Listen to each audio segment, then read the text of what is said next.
오늘 저희에게 주신 하나님 말씀 누가복음 23장 26절로부터 31절까지의 말씀입니다.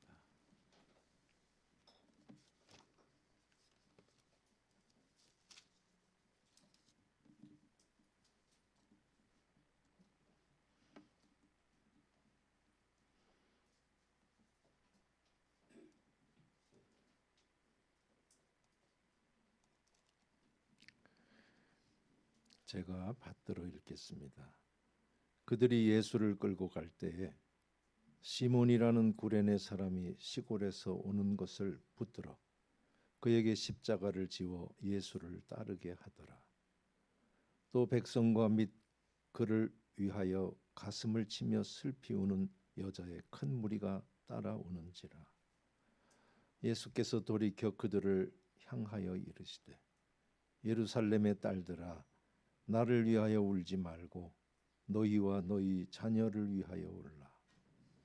보라 날이 이르면 사람이 말하기를 잉태하지 못하는 이와 해산하지 못한 배와 먹이지 못한 젖이 복이 있다 하리라. 그때 사람이 산들을 대하여 우리 위에 무너지라 하며 작은 산들을 대하여 우리를 덮으라 하리라. 푸른 나무에도 이같이 하거든 마른 나무에는 어떻게 되리요 하시니라. 아멘.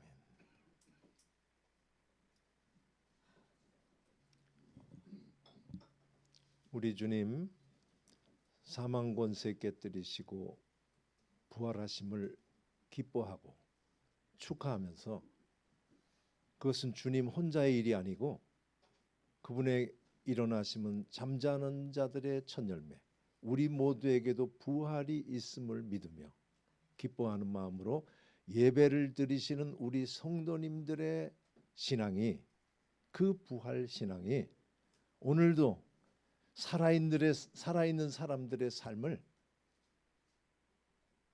이러면 안 되는데,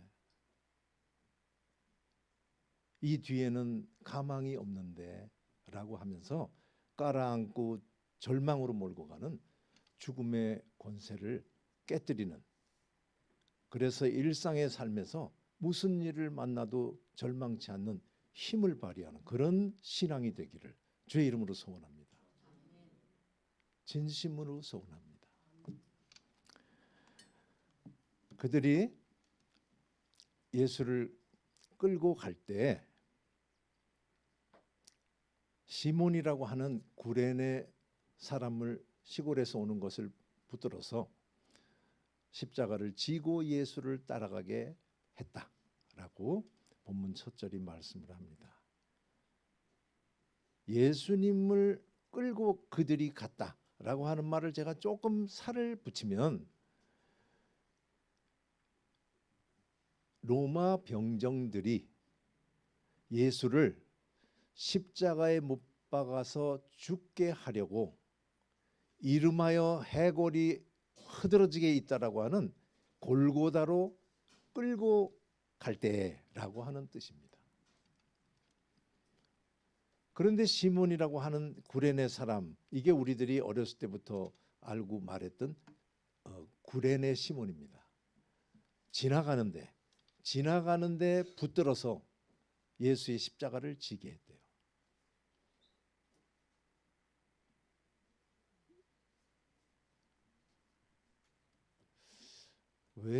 왜 지게 했을까?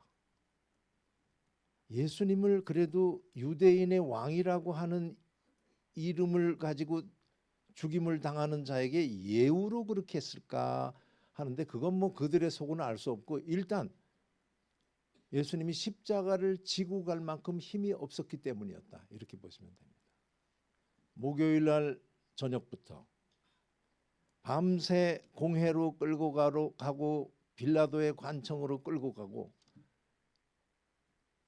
채찍질하고 하는 그런 일을 겪은, 그래서 제가 이번에 이 말씀을 준비하면서 우리 예수님이 조금은 허약한 체질이 아니었을까 하는 생각도 했습니다. 우리가 아는 대로 예수님이 십자가에 달릴 때 오른쪽 왼쪽에 또 다른 죄수들도 있었습니다. 그들은 누구를 붙들어다가 그 사람의 십자가를 지고 가게 했다라는 말은 없습니다. 그런 면에서 특별 대우 아니라고 한다면 예수님이 자기 십자가도 지고 갈 힘이 없을 만큼 지쳐 있었다, 이렇게 해석하면 틀리지 않을 겁니다. 그런데 백성들하고 예수님을 위해서 가슴을 치면서 오는 많은 무리들이 따라갔다라고 말씀을 합니다. 그러니까 예수님이 앞서 가는데 뒤를 따라가는 사람이 많았대요. 예수를 부르고 예수를 따르는 자들이 많은데 거기에는 구레네 시몬처럼 지나가다가 따라가는 그 사람은 저 북아프리카 사람이에요. 거기서 무슨 일로 올라와가지고, 구레네 사람은 거기서부터 올라와서 딱 마주친 건데 그렇게 해서 그냥 밀려가던 그런 모습일 수도 있고, 사람을 오늘 못 박아서 죽인다더라 하면 그냥 또 혀를 차면서도 또 보러 갈까 하는 구경꾼도 있고, 예수님을 갈릴리서부터 쫓아오면서 예수님에게 마음을 모았던 그런 사람들도 있었을까 하면 그 가슴을 치는 여인들 중에는 그냥 오늘 처음 본 사람들도 있었다고 생각할 수 있습니다. 예수의 뒤는 따르는 사람 많습니다. 누가 따르는지 모릅니다. 우리도 예수의 뒤를 따르고 있습니다. 예수님이 누군지를 알고 나는 예수의 사람이라는 것을 기쁘게 고백하면서 따르는 우리들이라고 저는 믿습니다. 근데 여자들이 막 가슴을 치면서 우는 큰 무리가 있었대요. 왜 울었을까? 왜 울었을까요? 이것도 질문이라고 하냐 그러겠죠.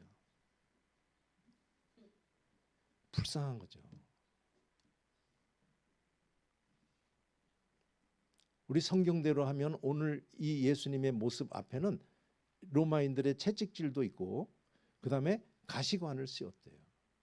그러니까 그냥 여기저기 피가 있었다고 보면 됩니다. 얼굴, 몸도 그랬겠지만 겉옷 이런 데도 피가 있는 30살 남짓된 청년이 오늘 죽는다더라, 못 박혀 죽는다더라, 그 소리 듣고 그냥 혀를 쯧쯧 차고 울면서 오는 여인들도 있었다고 봐야 되죠. 근데 여기 남자는 안 나와요, 울었다는 소리. 여자는 왜 그럴까? 여자는 자기 감정을 표시를 잘하니까. 여자는 남자보다 감성적이니까.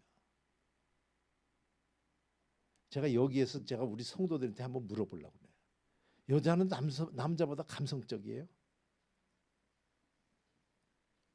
무슨 소리야? 남자들이 더 감성적일걸? 사나이 가슴에는 비가 내려 보이지 않아서 그렇지. 한번 해봅시다. 여자가 더 감성적이다 생각하시면 고개를. 자, 확실하게 합니다. 남자가 더 할걸. 옆으로. 지금 막 이랬는데 그 옆으로 칠게요. 남자가 더 감성적이다. 옆으로. 그렇죠? 그럴 수 있습니다. 남자가 알고 보면 여려요. 울지도 못해. 울고 싶어도. 불쌍한 거예요. 불쌍하죠. 무슨 일을 어떻게 저질렀는지 몰라도 어떻게 저렇게 인생을 마무리하게 될까? 이제 곧 갑니다. 지금 제가 뭐 어림 잡으면 아침 8시쯤 돼요. 밤새 시달리다가 9시에 못 박히기 전에 지금 끌고 가는 이 모습인데 뭐 그렇게 길지는 않았지 않나 싶습니다. 그 길이. 그랬더니 예수님께서 그들을 돌아보면서 예루살렘의 딸들아, 나를 위해서 울지 말고 너희와 너희 자녀를 위해 울어. 이게 세게 제가 말씀을 드리면 이게 우리 예수님께서 십자가에 달리시기 전 하신 마지막 말씀이에요. 이 땅에서 십자가에 달리기 전에 땅에서 한 마지막 말이에요. 그 상황에 지쳐서 뭐 자비도 없는 자들이 불쌍해서 힘이 없어서 십자가도 남이 지게 해서 가는 그 길을 가다가 자기를 위해서 우는 걸 보고 나 말고 너희와 너희 자녀를 위해서 울어라고 얘기를 했다고 하는데 그 말투도 제가 상상을 해봐요. 상당히 온화했을 거예요. 이를 악물고 하는 것 같지도 않아요. 그 어떤 무슨 의미가 있습니다. 그러니까 제 생각에 우리 예수님께서 이 말을 하실 때의 모습을 좀 더 한다 그러면 예수님은 죄와는 관계가 없는 삶을 사신 분이에요. 오늘 우리 주님께서는 지금 죄수로 가고 있는 겁니다. 그러니까 죄는 한 번도 짓지 않으신 분을 공생애를 시작하면서 때가 찼고 하나님의 나라가 가까웠으니 회개하고 복음을 믿어 하나님 앞에서 깨끗하게 살라고 얘기를 하고 그걸 위해서 개인의 삶을 떠나서 온통 공생애를 살았던 그분이 죄수가 돼서 죽는 거죠. 그런데 죄수로 죽게 하는 그 사람들은 명목을 뭐로 붙이나 하나님의 이름으로 붙인 거예요. 하나님을 신성모독하는 망령되이 일컬은 자라는 죄명을 달아서 예수를 죽인 거죠. 죄 없는 자가 하나님의 말씀을 잠칭해 가지고서 죽이는 그 자리죠. 제가 지금 말씀드린 거 딱 얘기해요. 죄인들이 의인을 죽이고 의인이 죄수의 모습으로 죽는 거죠. 세상이 왜 이래? 이게 세상이래요. 이거 제 얘기 아닙니다. 성경에 있어요. 온 세상의 만물을 다 내가 본 바로 통달해서 본 바로 해 아래에서 사람이 하는 건 다 헛돼. 기억하시죠? 전도서입니다. 거기 나온 표현이 있어요. 지나치게 의롭지도 마. 그것도 헛돼. 거기에 나온 표현입니다. 의인이 악인이 죽는 것 같이 죽는 것도 헛되고 악인이 의인처럼 죽는 것도 헛되도다. 너무 의롭지도 말아라. 이게 세상이래요. 죄 없는 주님이 죄수가 돼서 포박돼서 끌려가는 그리고 못 박혀서 죽는 이 자리를 제가 그냥 무지막지하게 이렇게 우리 아는 대로 표현합니다. 세상 죄를 지고 가는 어린 양. 세상의 모습의 단면입니다. 우리는 얘기하기가 좀 그렇죠. 우리 털어서 먼지 안 나는 게 있어 할 정도로 우리들은 다 예수님은 아주 깨끗한 분인데 죄수가 돼서 죽는 거죠. 이 불쌍한 자리에서 그냥 울고 있는 그들에게 나 말고 너희와 너희 자녀들을 위해서 울어. 이게 무슨 뜻인가 하면은 나는 괜찮아. 이런 말씀도 돼요. 그런데 좀 더 하면 너희가 더 불쌍해 라는 소리입니다. 이 말씀을 지금까지 말씀드린 거하고 연결시켜 보시기 바라요. 이제는 못 박히는 일 외에는 없는 돌변할 일도 없는 마지막 길에서 이제 죽는 거죠. 그러니까 죽음을 그냥 죽었다 치는 그 자리에서 너희가 나보다 더 불쌍해 라고 했다라는 거죠. 죽음으로 끝나는 거기보다 더 불쌍한 게 뭐 있어요? 오늘 말씀에 그것이 중요해서 제가 제목으로 잡았습니다. 너희와 너희 자녀를 위해 울어라. 죽어가는 자가 신음소리하고 힘이 없어서 말도 못할 그 자리 길게 해요. 또 말씀을 너희와 너희 자녀를 위해 울어. 그리고는 그걸 말을 붙입니다. 날이 이를 거야.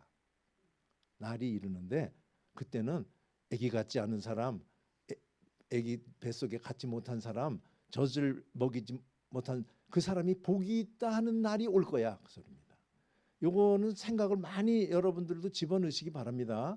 이렇게도 볼 수 있어요. 어떤 날이 오는데 그때는 자녀도 챙길 여유가 없는 날이 와 라고 하는 것으로 볼 수 있습니다. 아니면 모든 어른들이 겪는 것과 똑같이 자녀들이 우리들이 겪는 것과 같은 일을 겪는데 해줄 것이 없는 부모의 마음을 표현하는 것일 수도 있어요. 그런 날이 와. 어떤 날일까요? 어떤 날? 이 말씀을 대할 때 얼른 생각하시는 게 어떤 날일까 뭐 상상은 됩니다만은 그 뒤에 본문은 다르게 표현해요. 그때 사람들이 그날이 무슨 날인가 하면 그때 사람들이 큰 산을 향해서 우리 위에 무너져. 그리고 작은 산들을 향해서 우리를 덮어 이랬대요. 그러니까 자기의 본 모습이 드러나는 것을 가릴 수 있는 것은 다 동원해서 가리는 그 모든 것이 백일하에 드러나는 날이라고 보시면 돼요. 요거 생각을 제가 많이 한 건데요. 다른 해석이 있으면 하실 수 있습니다. 요 본문은 구약 성경에 또 한 군데도 나와요. 죄가 드러날 때의 모습으로 나옵니다. 가릴 수가 없어서 천지를 다 동원해서 가리고 싶은 죄가 고스란히 드러나는 날이 올 거야. 그때는 자식도 돌아볼 사이 없이 자기만 돌아보는 죄가 백일하에 드러나는. 그러니까 아까 우리 예수님을 뭐라고 그랬어요? 제가 세상이 왜 이래? 죄인들이 의인을 죄인이라고 몰고, 그러니까 안죄인을 죄인이라고 하고 죄인들이 안죄인의 자리에서 안죄인을 죄인 취급하는 그런 것이 세상이라면 그 어떤 날이 오는데 그 날에는 죄가 죄로 드러나는 날이래요. 그게 언제 올까요? 예? 네네네네. 마지막이라고 할 수 있어요. 그러니까 예수님보다 좀 더 살면 이 날이 오나 그건 아니고 세상은 끝이에요. 아까 제가 말씀드린 예수님은 단면입니다. 세상 죄를 지고 가는 어린 양. 세상의 모습은 이래요. 사는 동안에 권선징악 없대요. 이를 악물고 참고 하늘을 향해서 싹싹 빌면 좋은 날이 온다. 그렇지 않대요. 집에 가서 다시 한번 욥기를 보시기 바랍니다. 세상이 왜 이래? 거기서도 그래요. 아기는 하는 일마다 잘 되고 그것도 꼴 보기 싫은데 자식들도 잘 되고 자식만 잘 되냐? 그 집 짐승들도 잘 되고 그래 끝에는 달라지리라 했더니 평안히 흰머리로 음부로 내려가더라. 세상이 왜 이래? 근데 이 날이 온답니다. 이 날은 이 땅의 삶이 끝난 다음의 삶, 부활입니다. 부활의 날은 어떤 날이냐? 모든 것이 그 모습 그대로 드러나는 날. 죄가 죄로 드러나고 의가 의로 드러나는 날. 그것이 부활의 세계라고 오늘 본문은 소리 없이 가르쳐줘요. 이 말 여기까지 알아들으시는 성도님들 고개를 끄덕이시고 못 알아보겠으면 다시 해라 그러면 옆으로. 네. 제가 왜 이 질문을 했냐면 이 사람들이 이걸 어떻게 알아들어요? 그 아우성을 치는 자리에서 야 우리 예수님도 진짜 강적이에요. 그러니까 일단 우리 예수님을 따라서 무슨 말이든지 하고 삽시다. 청중이 없고 귀 기울이는 사람 없어도 일단 해고 나니까 예수님은 이 땅에 글 하나도 쓰지 않았어요. 예수님 글 쓴 거 봤어요? 못 봤어요? 땅에다 썼대. 그거 꼭 나오더라고. 땅에다 썼는지 그렸는지 알 게 뭐예요. 제가 볼 땐 끄적거렸어요. 이제 그 본문은 그 본문대로 해석할 날이 있고요. 못 알아들어요. 그런데 이 글이 남았어요. 귀에다 대고 그런 날이 와 네 자녀를 위해서도 울 여지가 없는 그런 여유 없는 날이 와 그날은 백일하에 드러나 모든 것이 라고 이야기를 하는 이 말을 소리로 못 듣겠지만은 들어도 몰라요. 왜요? 오늘 김태봉 장로님이 이 부활은 전무후무한 일이다. 뭐 본 게 있어요? 못 알아듣습니다. 그러니까 이 말을 했는데 못 알아들어요. 근데 우리 주님께서 부활하셨습니다. 이 말씀을 하신 우리 주님께서 부활하셨다고 우리는 믿습니다. 그러니까 부활의 세계가 있어 라고 고백하는 우리는 무슨 뜻인가 하면 죄가 죄대로 드러나는 날이 와 라고 고백하는 것과 같아요.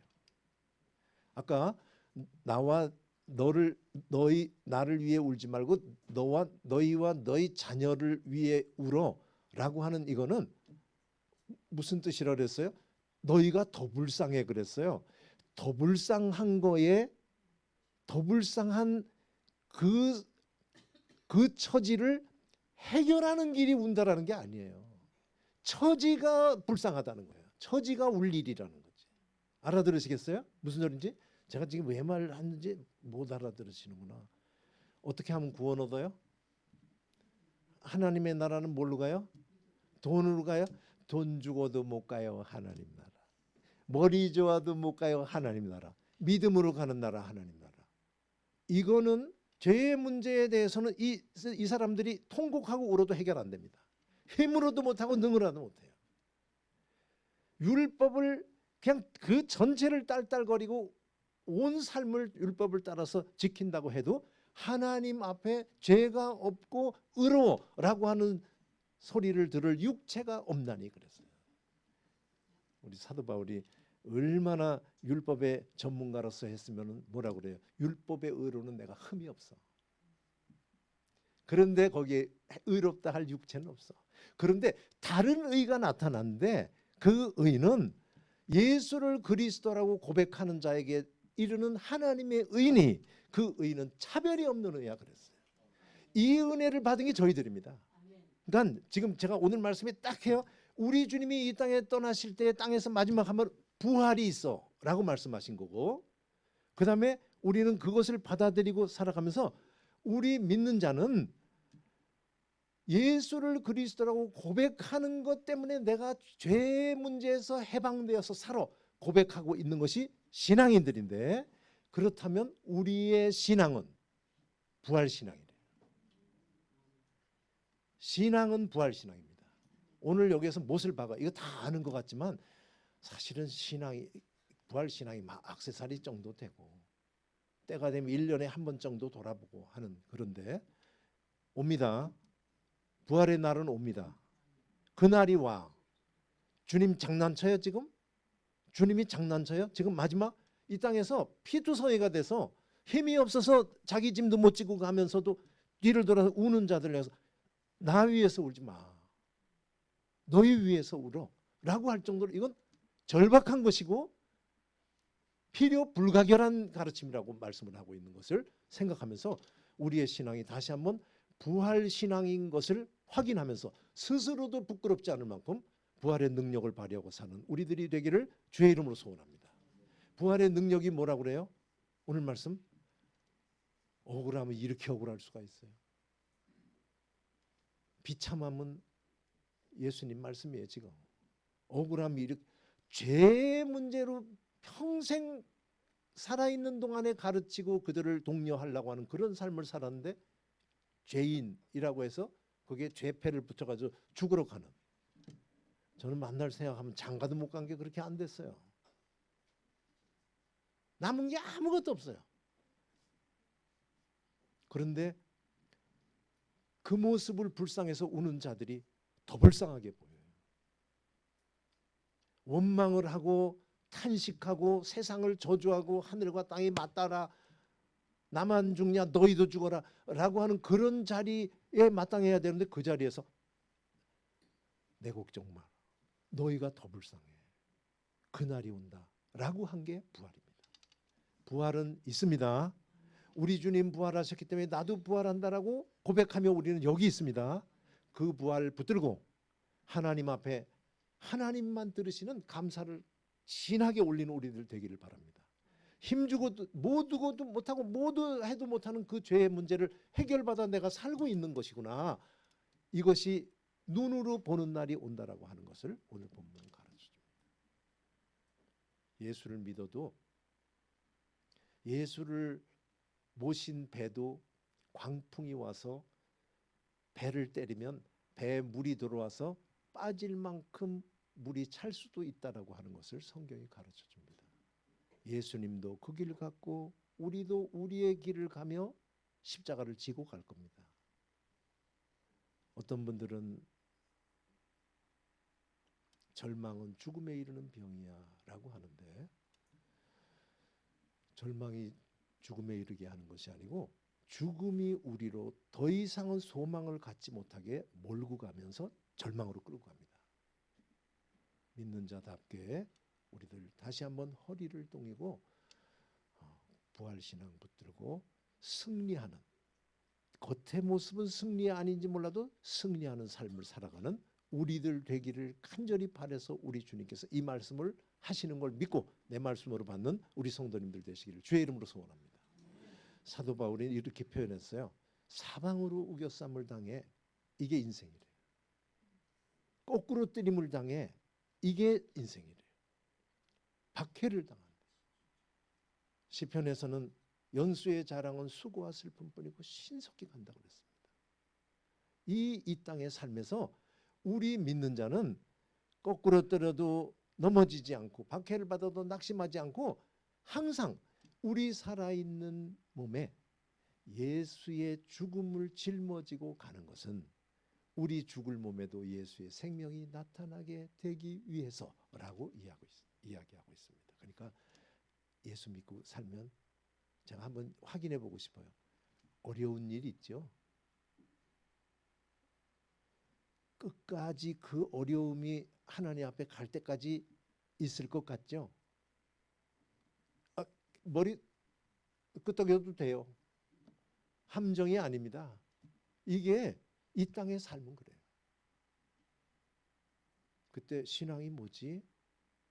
하는 마음 들지 않을 만큼 부활의 소망을 확실히 붙들고 나가는 우리들 되기를 주의 이름으로 소원합니다. 사도 바울의 이 말씀을 한번 생각해 보시죠. 죽은 자 가운데에서 일어나는 죽은 자의 부활이 없다면 예수도 부활하지 못했고 예수도 부활하지 못했다면 우리도 부활이 없다. 그러면 우리는 세상에서 가장 불쌍한 사람이라. 자, 이 말씀 들었죠? 제가 이거 확인하고 싶어요. 맞아요? 맞아요? 우리 부활 없으면 우리 제일 불쌍해요? 그래요? 우리 부활 없어도 예수 믿어서 손해본 거 없잖아요? 이런 교인이 있으면 뭐 설교는 복잡할 필요가 없습니다. 그냥 말하면 되는데 저는 그 말씀을 듣을 때 그런 질문이 왔어요. 왜 가장 불쌍할까? 예수를 믿으니 이것으로도 평안한 마음이 있고 한데 라고 하는 생각을 했습니다. 제가 지금 뭐 말씀드리는가 하면 그런 신앙인이 참 많아요. 요즘 신앙이 세련됐어요. 도덕적이고 윤리적인 신앙이 많아서 나는 내 새는 모르고 부활은 없을지 몰라도 나는 예수 믿는 게 좋아 이러는 소리를 하는 사람들 많습니다.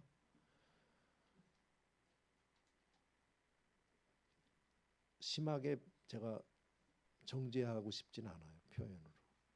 확실하게 말씀드리는 건 그건 신앙이 아닙니다. 그건 내 힘으로 사는 거예요. 얼마나 자기 성찰이 강한 사람들은요.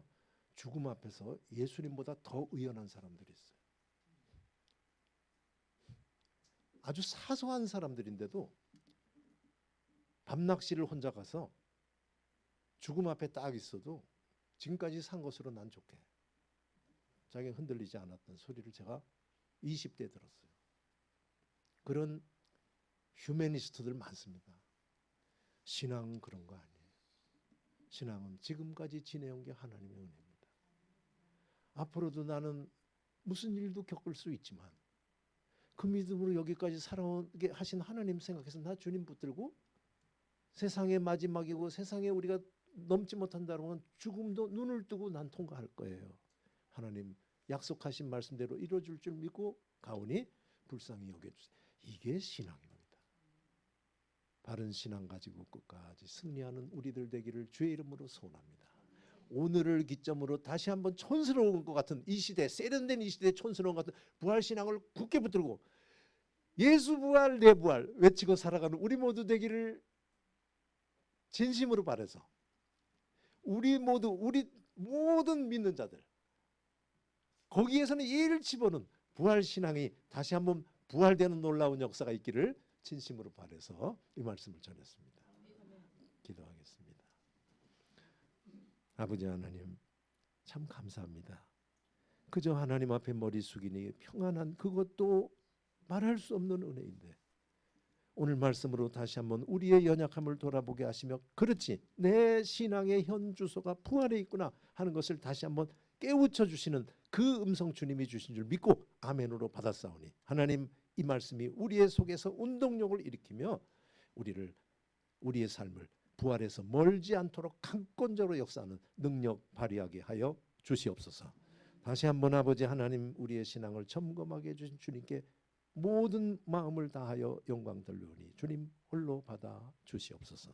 예수님의 이름으로 기도하옵나이다.